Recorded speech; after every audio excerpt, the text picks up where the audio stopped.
Hello, welcome back. I'm Reverend Tomas Garza, and we're running down the last few lessons, ideas in the workbook for students. And it's been quite a journey, as it always is. Now, I know that a number of you who tune in to this video series routinely have done the workbook a lot. Multiple times you've been through this material. And whether you have or you have not, if you're brand new to it, if you've never opened it up and you're just watching these videos, there is something of value for you in every single individual episode. What exactly that is, I don't know. All I know is that there is a reason that you're watching this right now. There is something that on a very deep level that you may or may not be consciously aware of.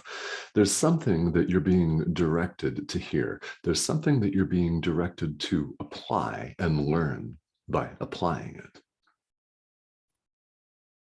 it. There's something, and it could be the entire video clip, however long it may end up, and it might be just one thing that I say that trips off a remembrance or a memory in you, someplace deep inside. Now, it is highly likely that you've already had many of these in life. These remembrances, that's just the word that I'm going to use here, is these things that we recall that pop into our minds throughout life are what lead us to inquiry, aren't they? They're what lead us to spiritual inquiry. It's what leads us to spiritual practice. Whatever tradition or traditions you follow, have followed, it's that inclination that deep down, somebody is saying something to us that touches us really deeply.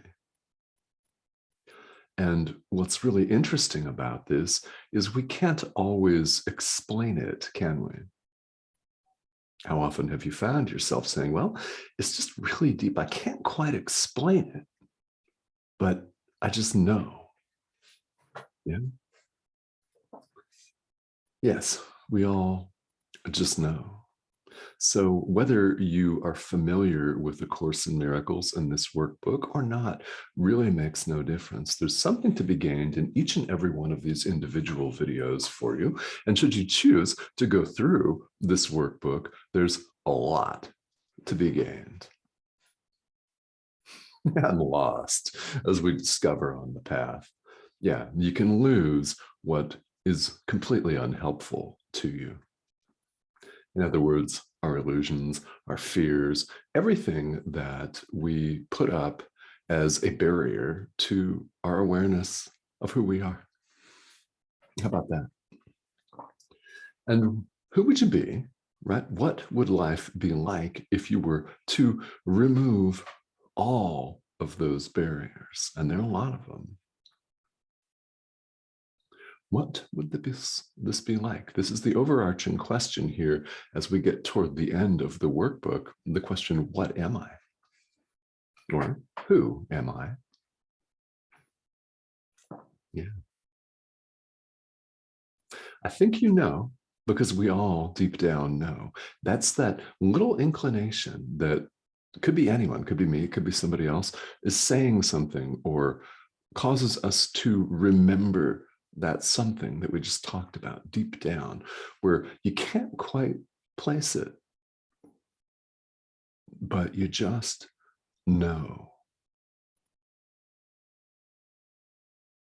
I invite you to enter into that feeling as much as you can to find that place today. It's who you are. Each of us is the answer we've been looking for.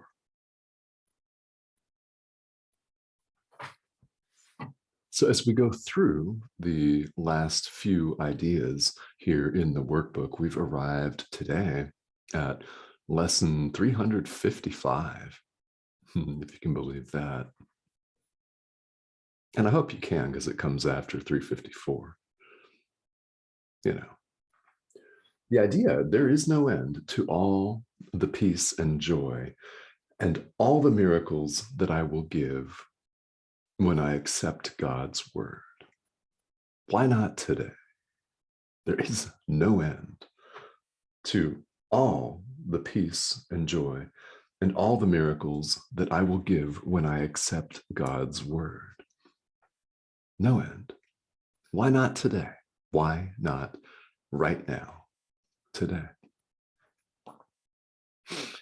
On the spiritual path, you will hear teachers talking about allowing and accepting and acceptance quite a bit. One of the most impactful prayers that I can think of that anyone would ever utter is a prayer to allow things to be, allow truth to be just as it is, without all of our layers of crap on top of it. You know, all of our human manufactured bullshit, which, as we experience in life, is thick. And we run into it at every turn here in the world, don't we? It's called suffering.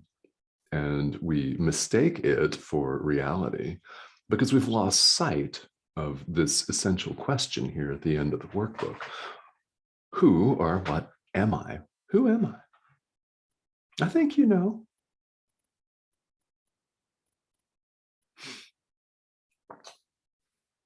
And why not enter into the presence of God today? There is no limit.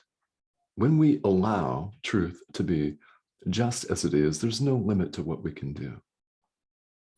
I've said throughout this video series, and Jesus tells us over and over again in so many ways that we are miracle workers, that we are to expect miracles.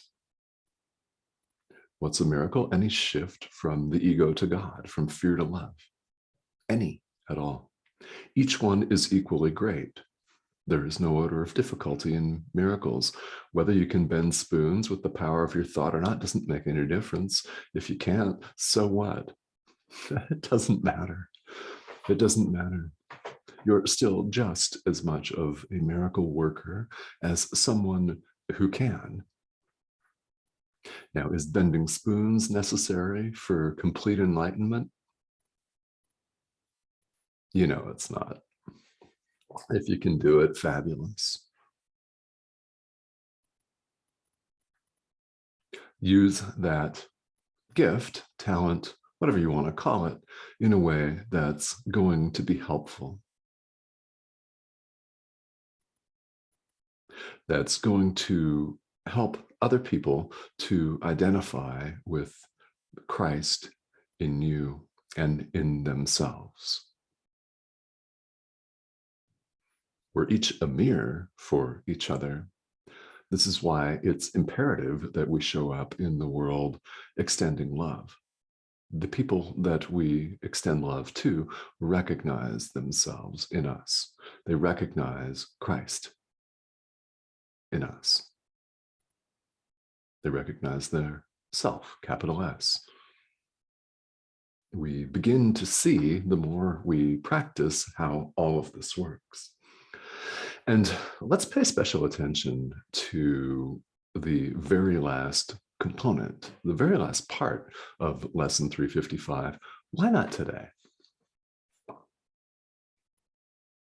It is not necessary, really, it's not necessary that we wait 357 more lifetimes or another year or another 15 minutes to enter into the presence of God.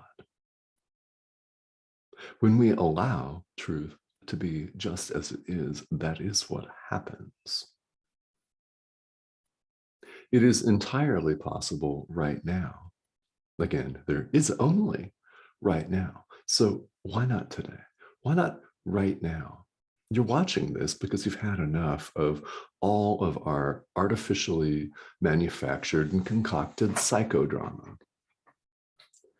Every item of stress that we ever experience here in the world is our own creation. Reality is not stressful. There's no opposition. Truth simply is. God is. Love simply is. There's no one to oppose, and there's no past, no future. Therefore, we cannot possibly attempt to manipulate situations so that they'll turn out differently tomorrow or in 5 minutes. There's nothing outside of yourself to get anxious about. There's no past, no future, only the eternal present moment. This is where we find the peace of God. Where else would we find it? When you think about it, it does seem quite obvious, doesn't it? It is. It is. Here in the world, we ignore that. We, as everyone knows, we dwell either in the future or the past. We ignore the present moment completely, and it's the present and only the present where we can enter into the peace of God.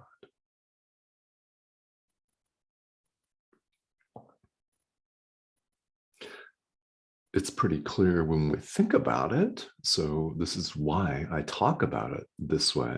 That's why a lot of spiritual teachers in the world talk about it this way.